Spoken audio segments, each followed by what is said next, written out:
Hi everyone, my name is Deepshikha Goswami. एक सवाल है जो आप में से काफ़ी लोग अभी मुझसे पूछ रहे हो और आपके मन में चल रहा है क्योंकि एग्ज़ाम अब आने वाला है। तो जिन लोगों ने लेट प्रिपरेशन स्टार्ट किया है, जो लोग अभी प्रिपरेशन स्टार्ट करें, उनके मन में एक सवाल बहुत ज़्यादा इम्पॉर्टेंट वैल्यू रखता है और जिसका आंसर करना इस पॉइंट पे बहुत ज़्यादा इम्पॉर्टेंट है। ये क्वेश्चन है कि क्या सिर्फ 7 से 8 यूनिट पढ़ के हम एग्ज़ाम निकाल सकते हैं, या फिर मैंने ऐसा क्या पढ़ा था या क्या चीज़ें स्किप कर दी थी जिनके कारण मैंने अपना एग्ज़ाम बहुत आराम से निकाली, और ना सिर्फ CSIR बल्कि जितने भी एग्ज़ाम्स मैंने दिए थे वो सब के सब मैंने क्वालिफाई किए सिर्फ उतना ही पढ़ के। ठीक है, तो ये पहली बात हुई। दूसरी बात ये है कि एक डिस्क्लेमर मैं आपको शुरू करने के पहले दे देना चाहती हूँ कि जो चीज़ें मैंने की वो मैं बताऊंगी, बट ज़रूरी नहीं है वो आपके लिए वर्क करे। क्यों? क्योंकि we both are different individual. हर एक इंसान अलग है, उसका अप्रोच अलग है, उसका माइंडसेट अलग है, उसका बेसिक्स मतलब कि उसने अपने 10th से लेके आज तक जो पढ़ाई की है वो अलग है। ठीक है, तो हो सकता है मैंने ऐसी कोई चीज़ जो शायद बचपन में पढ़ी हो मुझे एग्जाम में हेल्प कर गई हो सकता है वो आपने नहीं पढ़ी हो, या हो सकता है जो मैंने नहीं पढ़ा वो आपने पढ़ा हो। So we have been preparing differently. इसीलिए मैं आपको ये नहीं बोलूँगी कि एकदम बिल्कुल जो मैं बोल रही हूँ उनको लिटरली वैसे का वैसे ही समझना है आपको।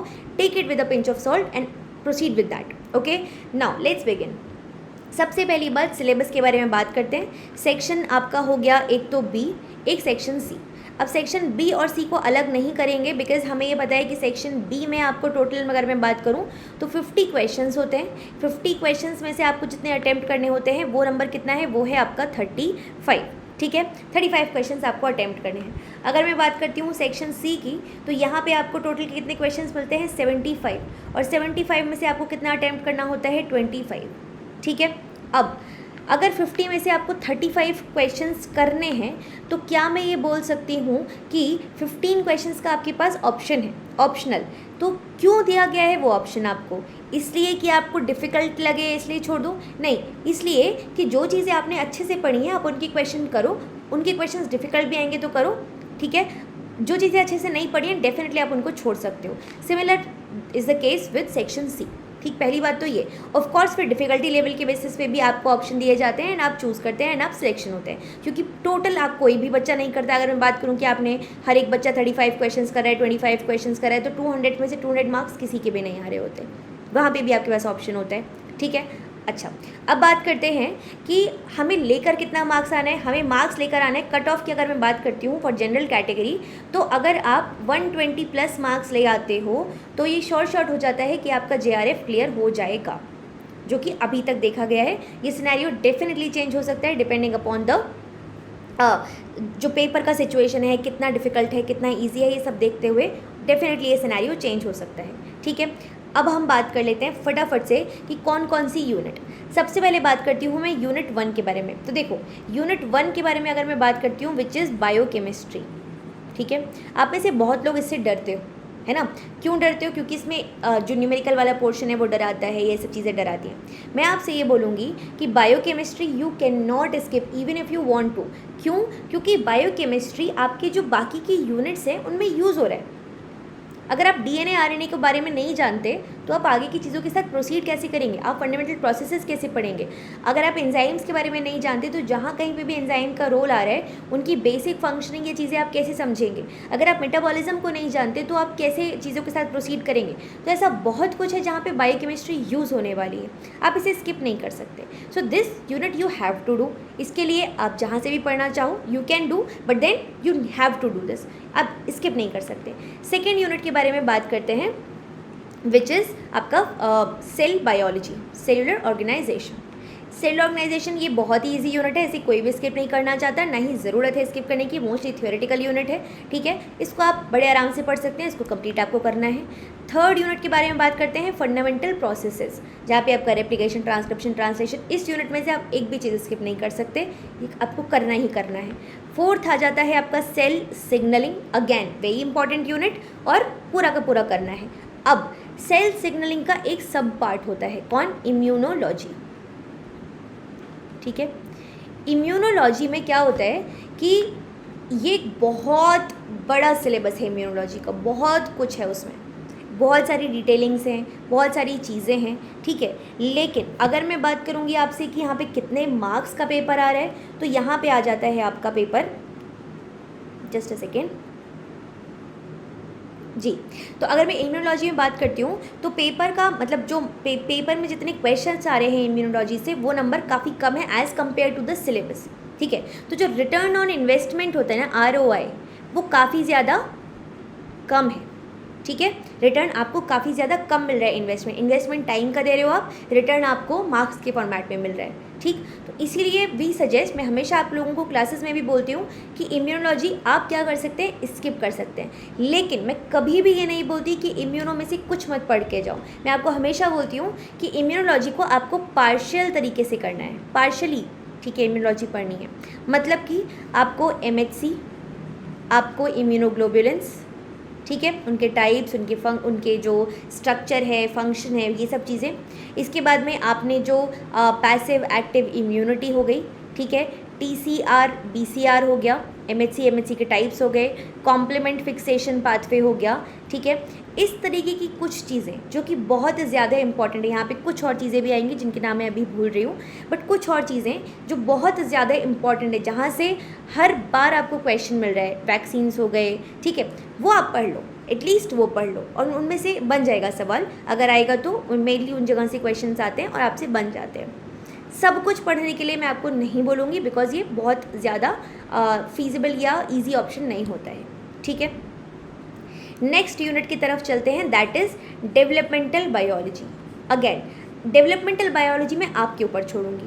मैंने ये यूनिट स्किप की थी, लेकिन ये यूनिट मैंने पूरी तरीके से स्किप नहीं की थी, मैंने पार्शली इस यूनिट को पढ़ा था। मतलब कि जो गर्कन जीन है, ठीक है, मतलब कि जो आपका पोस्टीरियर एंटीरियर डेवलपमेंटल है, डेवलपमेंटल एक्सिस, मतलब जो आपका ये जिस तरीके का डेवलपमेंट सिनेरियो है, ये कौन से जीन्स किस तरीके के एक्सिस के डेवलपमेंट में रोल प्ले करते हैं, मैंने उनके बारे में पढ़ा है। ठीक है, कुछ सिग्नलिंग पाथवे जो यहाँ पे रोल प्ले करते हैं, जो कि आपके यूनिट 4 से रिलेटेड है, उनको आप पढ़ लीजिए। Delta not signalling pathway, WNT signalling pathway, है ना, उनको आप ज़रूर से पढ़ सकते हैं, वो ईजी वाला प्रोसेस है। लेकिन क्योंकि यूनिट बहुत वास्ट है, बहुत कुछ है वापस से इसमें, पर ये इंपॉर्टेंट भी है। इंपॉर्टेंट इन द सेंस कि आता है यहाँ से और सिमिलर सी चीज़ें आती है। मैं आपको एक बड़ी सिंपल सी बात बताती हूँ।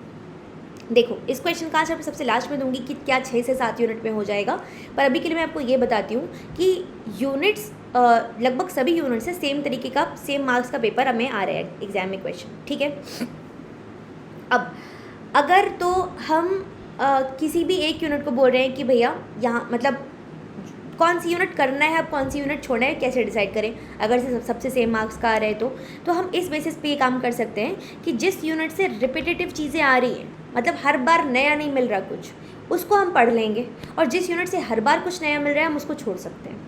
As simple is that. ठीक है, तो डेवलपमेंटल बायोलॉजी मैं आप कंप्लीटली आपके ऊपर छोड़ती हूँ, आप करना चाहते हैं या नहीं करना चाहते। ठीक है, अकॉर्डिंगली आप डिसाइड कर सकते हैं। 6th यूनिट आ जाती है प्लांट फिजियोलॉजी और 7th यूनिट आ जाती है एनिमल फिजियोलॉजी। ठीक है, plant physiology is a very important unit, बहुत ज़्यादा मार्क्स गिविंग है, काफ़ी ज़्यादा सिमिलैरिटी है बाकी जगहों से भी, बाकी पेपर से भी। और प्लांट फिजियोलॉजी की खास बात एक ये है कि ये बाकी के जितने एग्जाम्स हैं आपके, चाहे वो आपका ICMR हो गया, चाहे वो आपका BARC हो गया, चाहे वो आपका गेट हो गया, DBT हो गया, किसी भी एग्जाम में आप प्लांट फिजियोलॉजी का जो रेशियो है वो बहुत ज़्यादा होता है।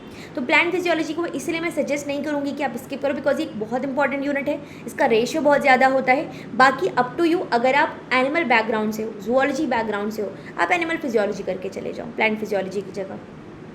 ठीक है, up to you, but then this is one unit which I will not advise you to skip. जैसे कि मैं बाकी शुरू की 1 2 3 4 को मैंने बोला, सिमिलरली इसके साथ है। 7th यूनिट में क्या है, 7th यूनिट की कुछ अगर आप स्किप करना चाहते हैं तो कुछ पार्शियल टॉपिक्स आप यहाँ पे कर सकते हैं।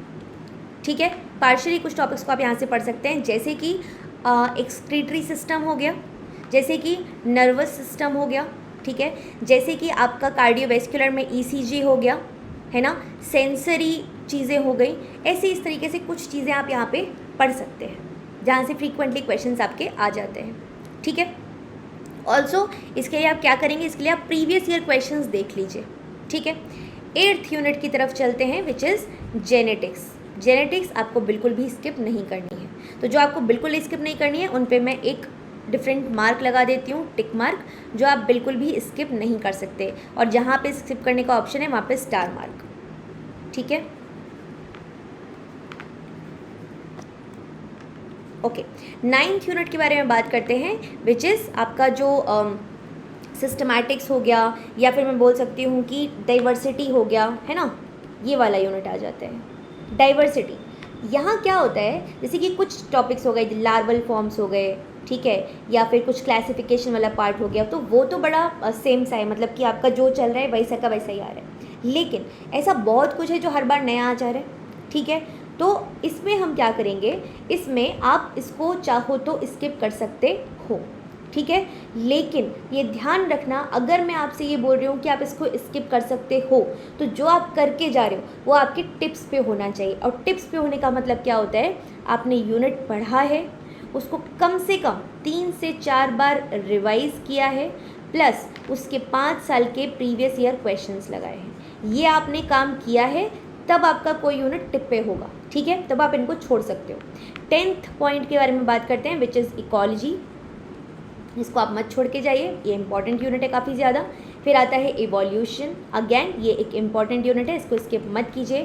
12th यूनिट की तरफ आ जाते हैं, विच इज़ आपका अगर मैं बात करूँ तो अप्लाइड बायोलॉजी।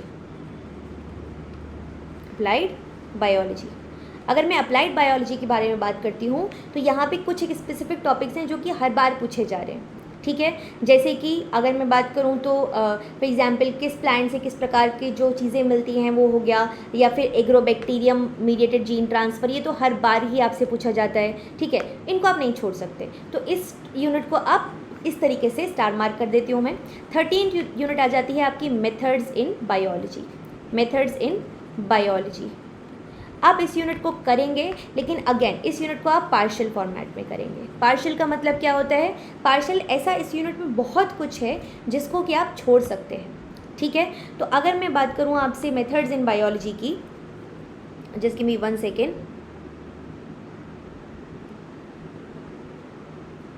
हाँ जी, तो मेथड्स इन बायोलॉजी में अगर मैं बात करती हूँ तो ऐसा बहुत कुछ है अगेन जो कि आपके लिए काफ़ी ज़्यादा मैं बोल सकती हूँ कि इम्पॉर्टेंट है, या फिर जो जितनी भी बेसिक टेक्निक्स हो गई, टेक्निक्स में क्या क्या आ जाएगा आपका, जैसे कि क्रोमैटोग्राफी हो गया,